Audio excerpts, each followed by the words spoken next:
அருட்பெரும் ஜோதி அருட்பெரும் ஜோதி தனிப்பெரும் கருணை அருட்பெரும் ஜோதி எல்லா உயிர்களும் இன்புற்று வாழ்க கொல்லா நெறியே குவலயமெல்லாம் ஓங்குக வள்ளல் மலரடி வாழ்க வாழ்க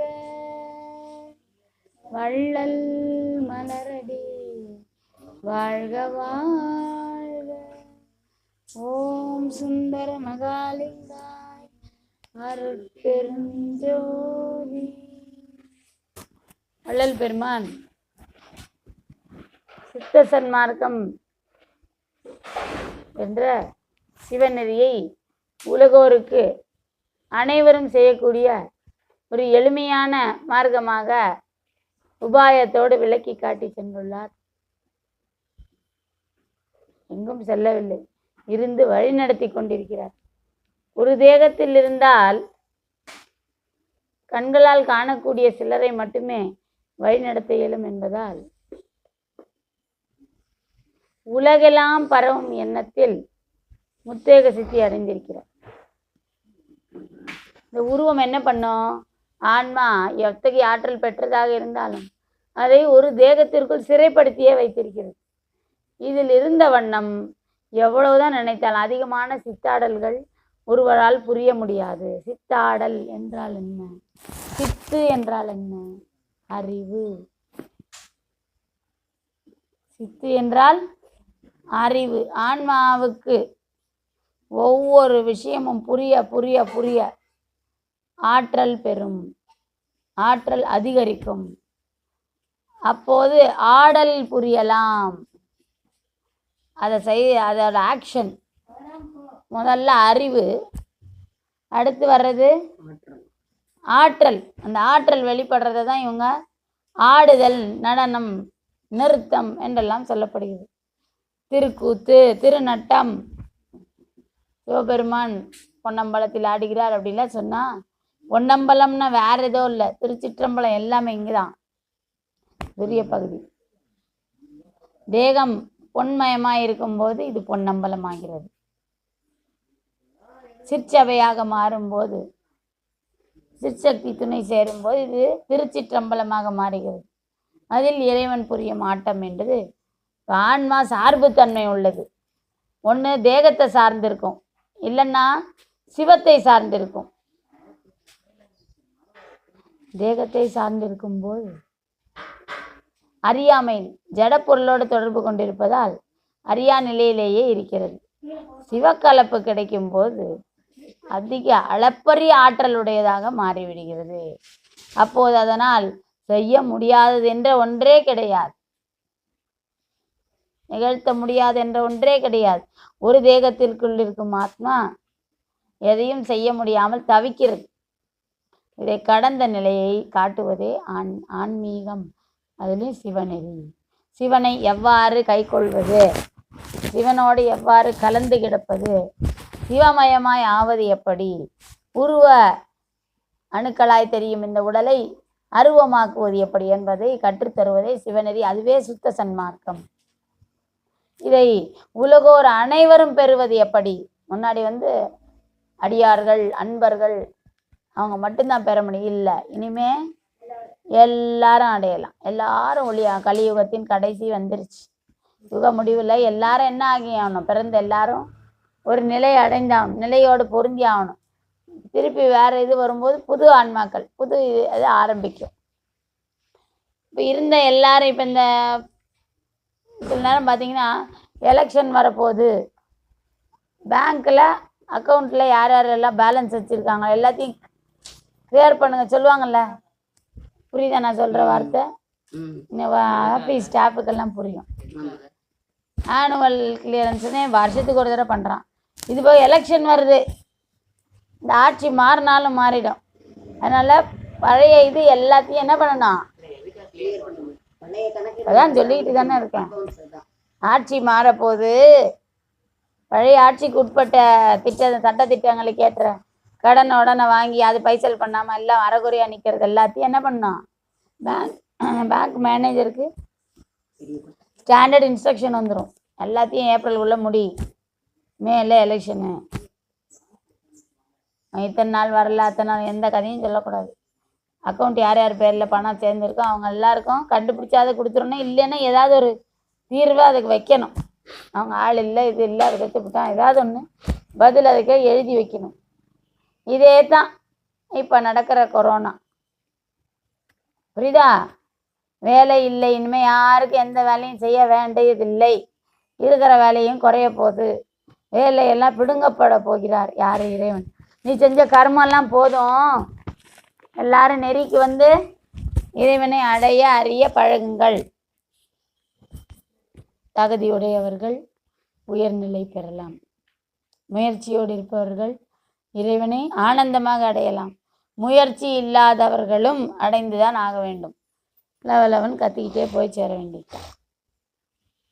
அதனால பாக்கியம் பெற்றோர், சிவபுண்ணிய பேறு பெற்றோர், முற்பிறவைகளில் சிவனை வெகுவாக தொழுது அழுது பாராட்டி பரவி வாழ்ந்தோர் எல்லா வகையான உபாயங்களும் காட்டப்படுவர்.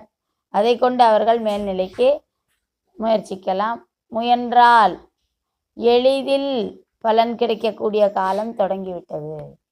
அதிக முயற்சிக்கும் அருள் இல்லாமல் அறிவு மட்டும்தான் இருக்குது, அருள் இல்லை யாருக்கும். இறைவன் ஒளி தெரியும், நம்மளும் ஒளி ஆகணும்னு தெரியும், ஆனால் எப்படி ஆகிறது? அதெல்லாம் சாத்தியமே இல்லை. ஏன் என்ன இல்லை? இறைவனோட திருவருள் இல்லை.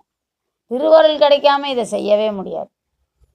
இது சாத்தியம் ஆகும்போதுக்கு என்ன வேணும்? முதல்ல திருவருள் வேணும். இன்னைக்கு எல்லாருக்கும் எல்லாம் தெரியும், எங்கும் சிவமயம்னு எல்லாம் சொல்லுவான். எல்லா இடத்துலையும் சிவம் எங்கே இருக்குது? இல்லாத இடமே இல்லை. எங்கெங்கேயோ அண்டாண்ட கோடியை கடந்து சிவவெளியில் இருக்குது, ஆனால் இங்கே இருக்கா? இங்கே இல்லையா? இல்லைன்னு சொல்ல முடியாது யாராலையும். இருக்குன்றதால தான் இல்லைன்னு சொல்ல முடியல. இருக்குன்னா நீ சிவமயம் ஆகணும்னா நீ என்ன ஆகணும்? எங்கும் பரவி விரவணும். எழுதிட்டியா? அதுக்குதான் ஒரு தேகத்துக்குள் சிறைப்பட்டு கிடப்பதை உடைத்தெறிந்து உலகெல்லாம் பரவ என்ன செய்ய வேண்டும் என்பதை சொல்வதே சுத்த சன்மார்க்கம். திருவருளை பெறும் உபாயம் எது? ஜீவகாருண்யம் ஒன்றே இறைவன் அருளை பெறும் உபாயம். ஜீவகாருண்யம்னா என்ன? ஜீவர்கள் மேல காட்டுற தயவு.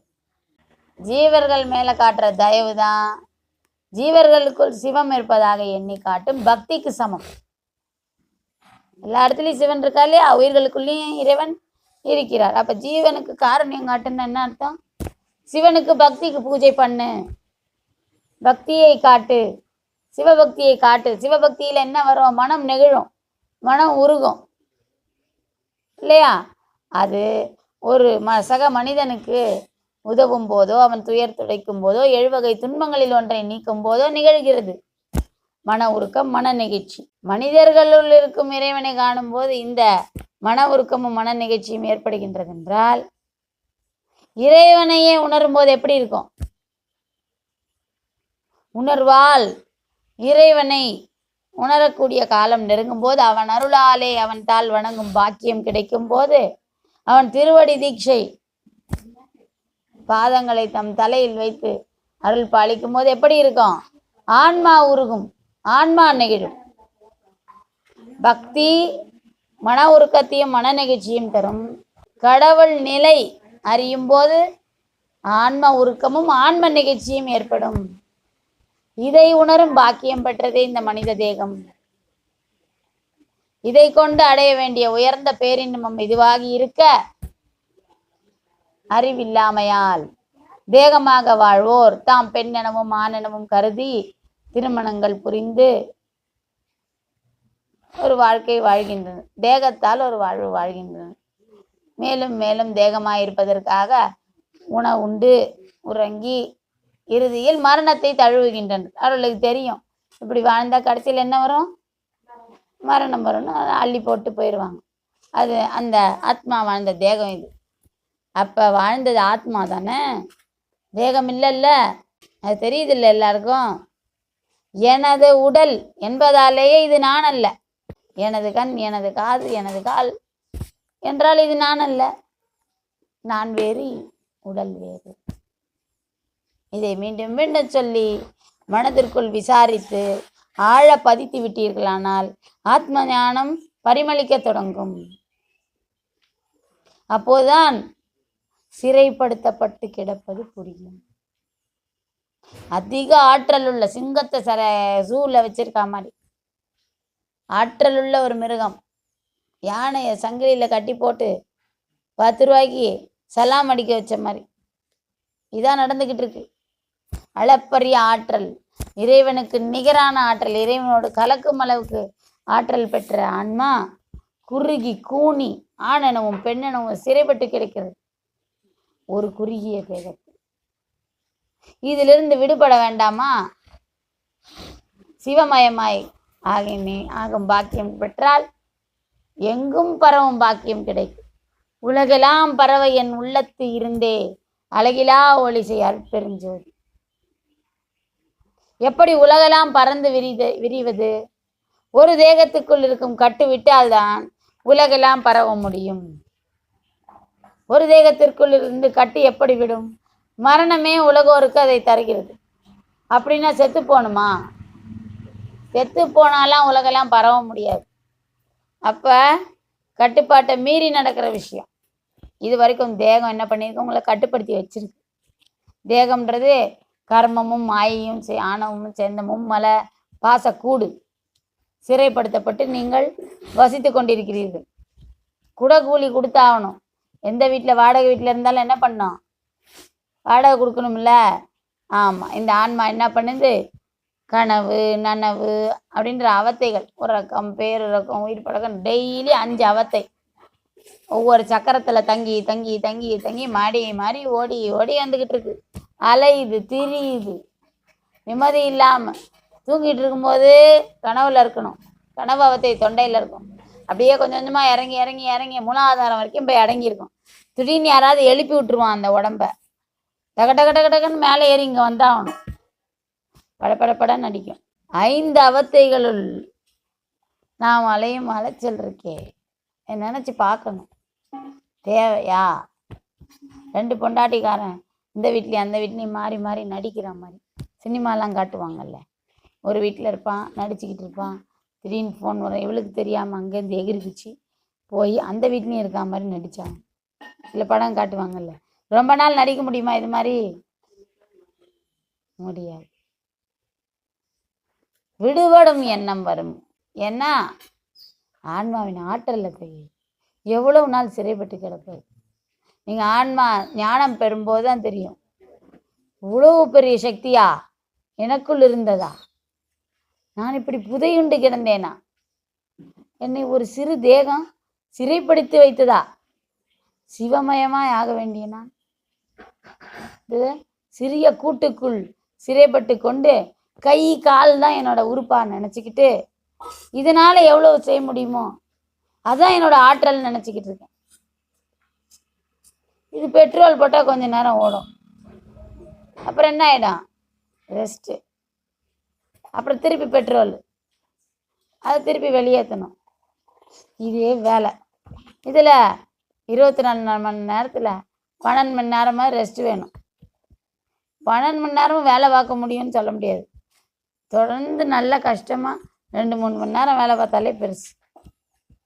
மற்ற நேரம் காதில் மியூசிக் கேட்கணும், கண்ணால் சினிமா பார்க்கணும், சுகபோகங்கள் 5 புலன்களாலும் அனுபவிக்க வேண்டும். இதில் மனதுக்கு டிப்ரெஷன் வந்துடும், செயலற்று போயிடும். எத்தனை துன்பம்! ஆன்மா நினைச்ச எதையும் சாதிக்க முடியாது. சிறு கூட்டுக்குள் சிறைப்பட்டு கிடைக்கிறது. நீ ஆத்மாவின் நிலையை புரிஞ்சுக்கிட்டீங்கன்னா இந்த தேகத்தின் அவஸ்தைகள் இதுலேருந்து விடுபடணுன்ற எண்ணமும் தீவிரமடையும். அது வரைக்கும் என்ன பண்ணுவோம்? தேகமாக இருக்க தான் விரும்புவோம். சாப்பிடுவோம், தூங்குவோம், பத்திரமா வச்சுக்குவோம், குளிப்பாட்டுவோம், ட்ரெஸ்ஸு போடுவோம். ஏன் இப்படி தேகம் போயிடுச்சுன்னா ஆத்மா செத்து போயிடும். ஆத்மா சாவாது, தேகம்தான் சாவும். சாவ போகிறது யாரு? தேகம். சில மலட்டு பெண்கள் கணவனின் அன்பை பெறுவதற்காக பயங்கரமாக நடிப்பாங்க. அன்பு இருப்பது போல், பாசம் இருப்பது போல் நடி. ஏன்னா என்னை விட்டு போயிட போகிறான். இதற்கொப்பான நடிப்பை இந்த தேகம் நமக்கு தருவது. ஆன்மா என்ன? ஆன்மாவோட அளப்பரிய ஆற்றலை அழித்து மறைத்து, மறைப்பில் இருக்க வைத்து, நான் தான் நீ அப்படின்னு நம்ப வச்சு, தேகம்தான் நான் என்று கருத வைத்து, சிறைப்படுத்தி, கை கால் தலையில் என்ன செய்ய முடியுமோ அவ்வளோதான் உன்னால் செய்ய முடியும், என்னால் வேற என்ன செய்ய முடியும் என்று புலம்ப வைக்கும். அந்த என்னால் யார் செய்ய முடியும்னு சொல்றது யாரு? ஆன்மா. தேகத்தை ஆளுவது யார்? ஆத்மா. தேகத்தை கொண்டு என்ன வேணாலும் சாதிக்கலாம் அப்படின்ட்டு ஆசையாக எனக்கு கிடச்சிருச்சுன்னு, ஆனால் எதுவும் செய்ய முடியாது. ரொம்ப லிமிட்டட் எடிஷன், கன்சைஸ்டு எடிஷன் மாதிரி ஒரு இடத்துல தான் இயங்க முடியும். இந்த கால்களால் எவ்வளோ நடக்க முடியுமோ அந்தந்த இடங்களுக்கு தான் போக முடியும். முடிஞ்சால் இதை பிரயாணப்படுத்தலாம், வெவ்வேறு விதமான வாகனங்களில் வைத்து தூர தூர இருக்கும் இடங்களுக்கு இதை இட்டு செல்லலாம். அவ்வளோதான் பண்ணலாம் அதிகபட்சம். இதை தாண்டி யோசிக்க முடியாது. ஃப்ளைட்டில் போகலாம், அதுக்கும் இந்த உடம்பு ஒத்துழைக்கணும். சாப்பாடு, தூக்கம் இதெல்லாம் ஒத்துழைக்கணும். நோய்கள், பிணி, மூப்பு, சாக்காடு, 5 அவத்தையெல்லாம் ஒரு அவத்தையா? தினமும் படுற அவஸ்தை, பசி அவஸ்தை, தாக அவஸ்தை, உறக்க அவஸ்தை. பசி, தாகம், உறக்கம், இதை கடந்த 5 அவத்தை. நனவு, கனவு, உறக்கம், பேருறக்கம், உயிர் பழக்கம். இதில் ஓடி ஓடி அலையணும். இதையெல்லாம் கடந்து பார்த்தா பிணி வந்துடும், வயசு முதிர்ந்து போயிடும், மூப்பு வந்துடும், அப்புறம் சாக்காடே வந்துடும். இந்த தேகம், கொடுக்கப்பட்ட தேகம் எப்படிப்பட்டது? இத்தகையது. ஏன்? ஒரு தந்தை தடித்த ஓர் மகனை தந்தை ஈண்டு அடித்தால் தாய் அணைப்பள், உடன் அணைப்பள். ஓடி வந்து உடனே, ஏங்க பிள்ளைய அடிக்கிறீங்க? தாய் அடித்தால் பிடித்தொரு தந்தை அணைப்பன். ஏண்டி குழந்தைய போட்டு அடிக்கிற? உன் கோபத்தை காட்ட இவன் தான் கிடைச்சானா? இங்கு எனக்கு பேசிய தந்தையும் தாயும் நீதான், வேற யாரும் கிடையாது. தேகம் கொடுத்தது யாரு? தாயும் தந்தையும் கொடுக்கலாம். சடத்திலிருந்து தான் சடம் உருவாகும். உள்ள ஆன்மாவை புகுத்தி விட்டது யாரு? சத்து தான் சித்தை செய்ய முடியும். இந்த சித்தை, ஒரு தேகத்துக்குள்ள உயிரை நுழைப்பிக்கிற சித்தை யார் செய்ய முடியும்? சத்தாகிய இறைவன் தான் செய்ய முடியும். ஒரு தாயால், இன்னொரு ஜடப்பொருளால் செய்ய முடியுமா? உயிர் கொடுத்தவன் யார்? உணர்வு கொடுத்தவன் யார்? இறைவன். உடல் கொடுத்தது தான் தாய், தந்தை. விந்துவின் கர்மா, முற்பிறவி கர்மங்களுக்கு ஏற்ப ஒரு தேகம், வினைக்கேற்ற தேகம், மாயை கலப்புள்ளது. ஆனால் ஒரு தாய் தந்தையே ஒரு குழந்தை இவ்வளவு பத்திரமா வளர்க்கணும்னு நினைக்கும்போது, பெருங்கருணை பேராளனாகிய இறைவன் ஆன்மாவை உள்ளே புகுத்தும் போது தண்டனை தேகத்தையா தருவார்? இறைவனை அறிய அடைய கூடிய பாக்கியம் உள்ளதே இந்த மனித தேகம். இதை வேறு வேலைகளுக்கு பயன்படுத்தும் போது இது அழியக்கூடியதாக மாறிவிடும். இறைவனை அறிய மட்டும் பிரயோகிக்க அளிக்கப்பட்ட தேகத்தை ஏன் வேற்று வேலைகளுக்கு பயன்படுத்துகிறோம்? இதை செய்யும் சுதந்திரமும் நமக்கு அளிக்கப்பட்டிருக்கிறது. அந்த சுதந்திரத்தை கொண்டு நாம் என்ன வேணாலும் செய்யலாம். செய்யுங்க. என்னைக்காவது ஒரு நாள் என்ன பண்ணணும்? செய்ய வேண்டிய காரியத்துக்கு வரணும். கிளாஸை கட் பண்ணிட்டு சுற்றுறீங்க, ஒரு நாள் விடுவாங்க, 2 நாள் விடுவாங்க. அட்டண்டன்ஸே இல்லாத அளவு, எக்ஸாமுக்கே போக முடியாத அளவு சுற்றினா விடுவாங்களா? அதிகபட்ச தண்டனை தான். குறைந்தபட்ச தண்டனை நோய், அதிகபட்ச தண்டனை மரணம். இவ்வளவு சிதைக்கப்படாது. எனக்கு தெரியாதே கால்களால் பயன் என் அரண் கோயில் வலம் வந்து. பண்ணியா? கோயில்களுக்கு சென்றாயா? அதுக்கு தானே படைக்கப்பட்டது கால். கைகளால் பயனின் கைகூப்பி தொடர்றதுக்கு தான். அப்போ இதெல்லாம் அறிவுறுத்தவும் ஆன்மீக பெரியோர்கள் இருக்காங்க. பாடல்கள் எழுதியிருக்காங்க.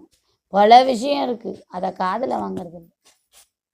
கண்களால் நல்லது காட்டப்பட்டிருக்கு. இறைவன் பலமுறை மனுஷ ரூபத்தில் வந்து அறிவுறுத்தி இருப்பார், உணர்த்திக்கிட்டே இருப்பார்.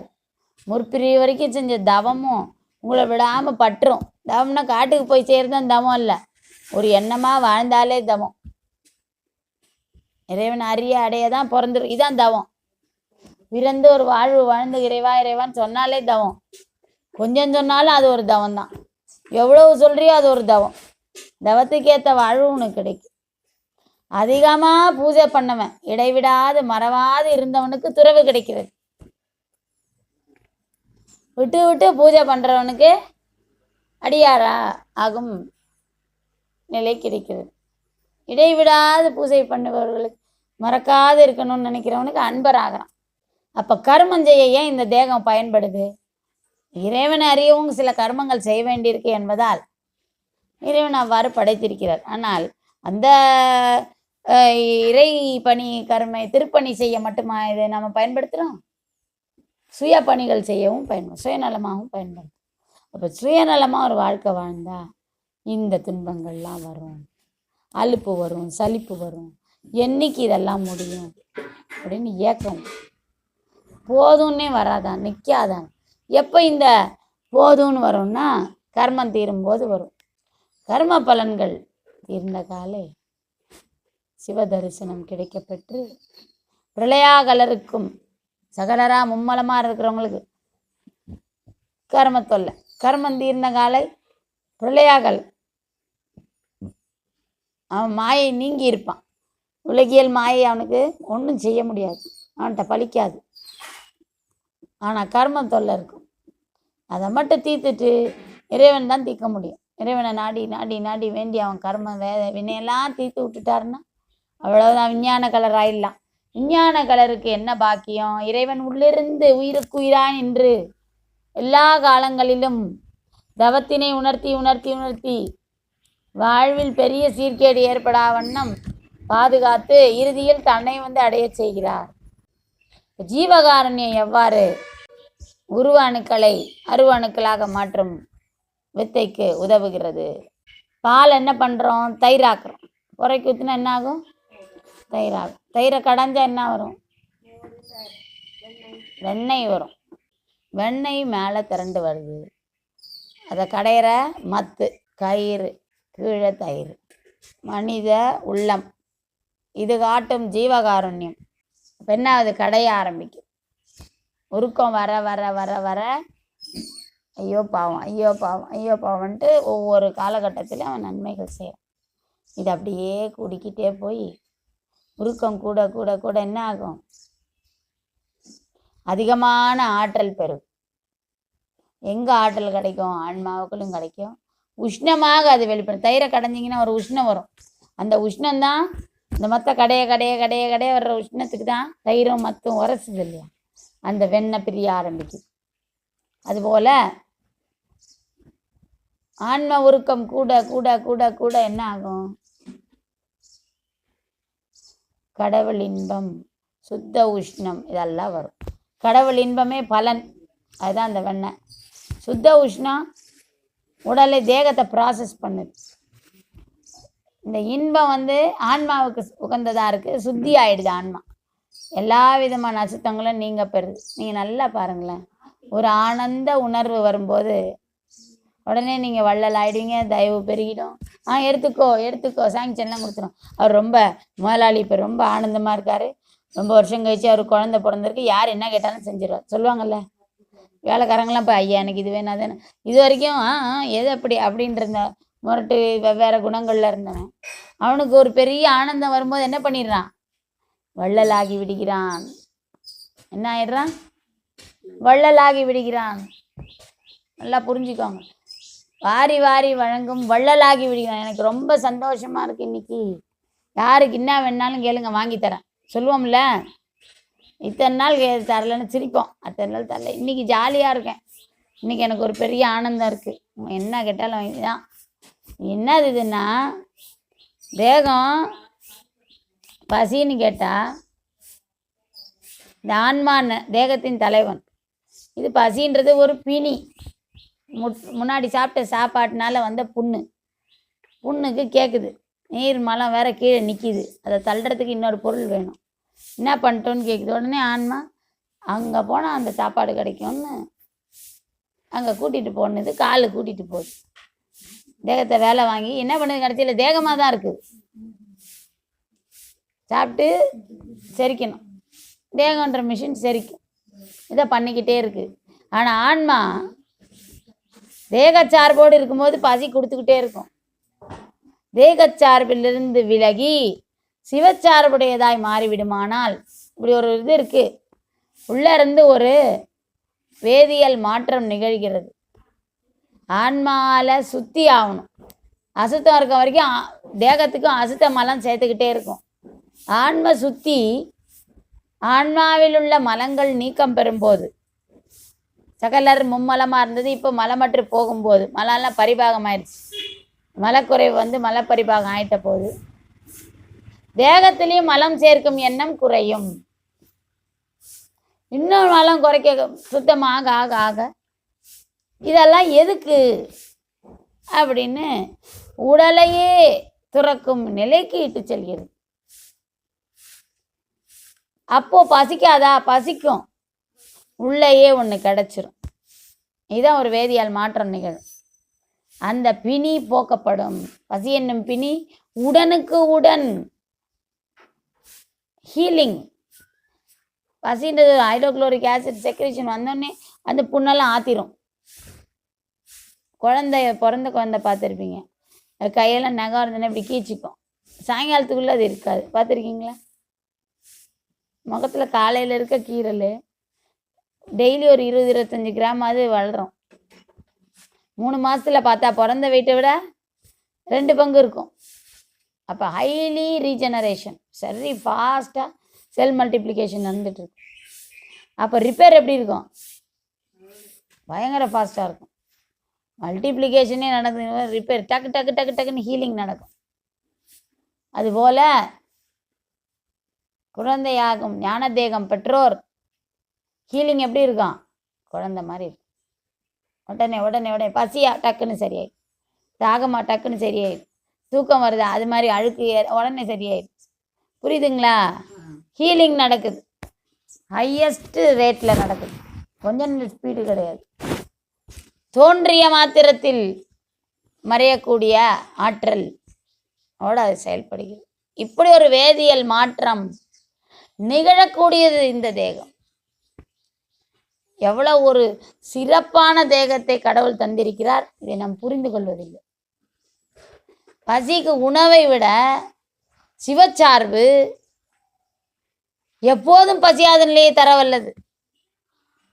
பசிக்குதான், இந்தாங்க திருவருப்பா பாட்டு பாடுங்க. என்ன கொடுமை நீங்க பண்றது. பசிக்குது, காதில் விழுந்துதா இல்லையா நான் சொன்னது? ஆன்மாவை சுத்தி பண்ணுங்க, கதற மாட்டீங்க பசிக்கு. நான் தர்மசாலையில் சாப்பாடு போட சொல்லியிருக்காரு வள்ளலார்னு இத்தனை வருஷம் சோறை தான் போட்டுட்ருக்கேன்.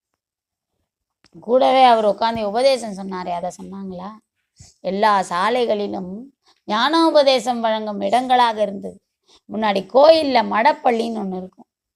இப்போ மடப்பள்ளியில் வெறும் சாப்பாடு தான் பண்ணுறோம். மடப்பள்ளியில் என்ன பண்ணுவான்? ஞானோபதேசம் பண்ணுவாங்க, கூடவே உணவு தருவாங்க. ஏன் இந்த உணவு? சுத்த ஆகாரம். இது போய் மிச்ச சொச்ச பசியையும் எடுத்துடணும். அதுக்காக அளிக்கப்படுற ஜீவன் முக்தனே போதகராகும் போது ஒரு ஜீவன் முக்தன் அளிக்கும் உணவும் ஏனையோரின் பசி பிணியை போக்குவதாய் இருக்கிறது, மாறாக பசியை தூண்டுவதாய் அமைவதில்லை.